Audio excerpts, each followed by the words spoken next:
We're live, ladies and gentlemen, for the next 45 minutes. Jon Ronson joins us. Coming up, I'm going to play you a little sneak peek from Jesse Ventura's new television show coming up in December and January. Jon Ronson is a writer and documentary filmmaker. His books, Them, Adventures with Extremist, I'm in that one, and The Men Who Stare at Goats were international bestsellers. The Men Who Stare at Goats have been turned into major motion pictures starring George Clooney, Ewan McGregor, Kevin Spacey, Jeff Bridges. He also is the author of two collections, Out of the Ordinary, True Tales and Everyday Craziness, and What I Do, More True Tales of Everyday Crazies. He's written the popular Human Zoo and Out of the Ordinary columns for The Guardian, where he still contributes features. He currently writes and presents to Sony-nominated BBC Radio 4 series Jon Ronson On. And he also produced Secret Rulers of the World, a multi-award-winning documentary, 5-part documentary that I'm also in. And his most recent documentaries are Revered Death, Channel 4, Citizen Kubrick, and Robbie Williams and Jon Ronson, Journey to the Other Side, Radio 4. In the U.S., he is the contributor to Public Radio International's This American Life, JonRonson.com. Jon Ronson joining us via Skype for PrisonPlanet.tv viewers. It's good to have you here, Jon. Hey, Alex, it's good to hear from you again. Where are you joining us from? I am joining you from London. I'm a bit trepidatious about this interview because I'm always worried about where it's going to go. But it's great to hear from you again. You know, we had this amazing adventure. When was it? Back in the year 2000, where we snuck into Bohemian Grove together. Yes. And then I wasn't supposed to talk about how you later went in there for liability purposes. And then people asked me later, well, why is Jon Ronson saying he also snuck in? So they thought that, but I guess that's a journalistic issue of you guys snuck in later that day, that evening after I went in, and then I wasn't supposed to talk about that. And then later you did talk about that, and that became quite a big a question out there for people.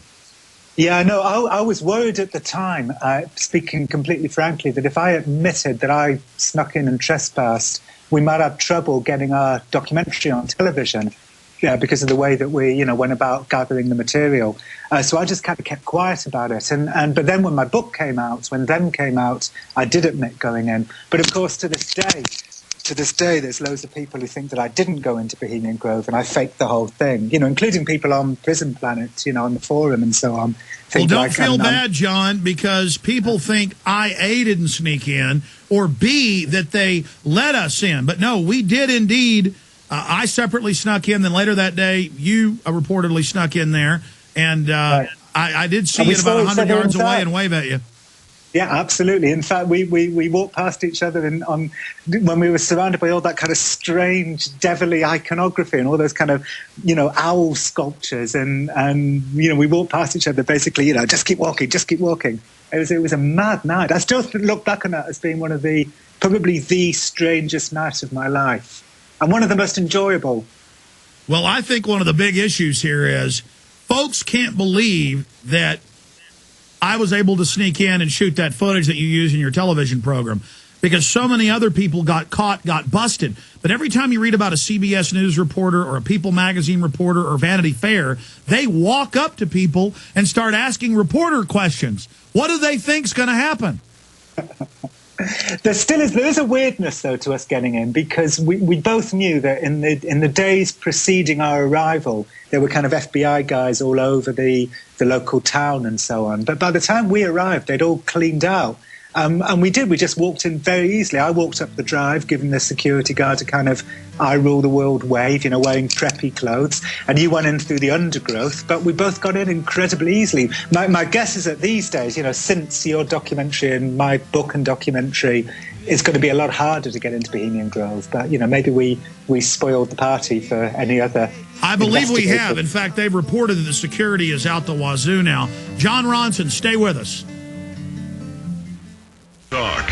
Alex Jones on the GCN Radio Network.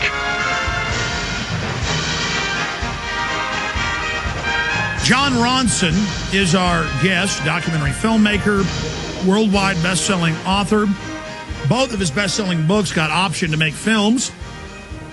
One of them, Men Who Stare at Goats, is now in theaters. one of the #1 movies out there in the world. It's in the top 3. The second book, the first in the series, Them, that I'm a big part of, got optioned to be turned into a movie, and that's probably still going to happen. We will talk to Jon Ronson about that before he leaves us. But for stations that just joined us on the radio, he's also simulcasting at prisonplanet.tv. For the viewers joining us from London, during the break we were talking about Bohemian Grove. He's getting interviewed for Jesse Ventura's TV show, one of the last interviews they're doing on Skull and Bones, on Bohemian Grove, on Bilderberg, because he has a differing view than I do, but not that big of a view change. The thing we really agree on is, I thought what I saw was kind of stupid, and you thought what we saw inside Bohemian Grove was, proof of Satanism and so on, and I didn't. But what we agree on is that the participants in the ritual at Bohemian Grove seem to take it really seriously, and that's a really interesting question. Yes, you were there in the crowd as they were engaging in the mock human sacrifice, the effigy of a boy. And, I mean, were the old men not grinding their teeth and making sexual pleasure noises? Were they not in a raptured state?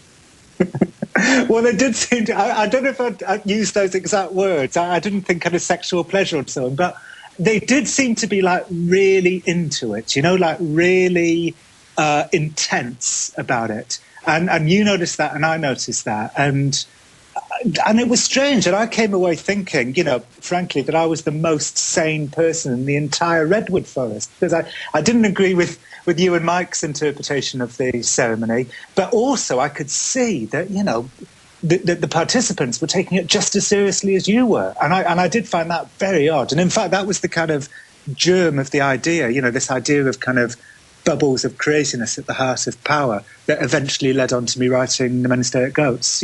Really the Men-in-State Goats was kind of began to form in my mind that night when we were at Bohemian Grove. Well, I mean, from meeting you out at Waco more than 10 years ago to today, I've seen you in BBC and CNN interviews that you've changed your views, because 10 years ago you laughed, there was no global government, there was no secret room, there wasn't a plan. And then 3 or 4 years later, I'd see you say, no, there really is a Bilderberg group. They really do want a world government. But you can differ on what their plans are or argue about, are they really in control? Now they're openly announcing a global carbon tax, a world government. We're going to pay our taxes to a private bank of the world. They have the Framework Convention on Climate Change. They're saying Al Gore is a prophet and that his new movie is about how it's a global religion of the earth. And, I mean, John, a lot has changed. What's your view now on the New World Order? Does it still not exist? Well, I mean, what you're saying now about kind of what stuff might have leaked out of, recent Bilderberg meetings, I don't know. I've not read the minutes of the last few years' meetings, so I can't comment on that.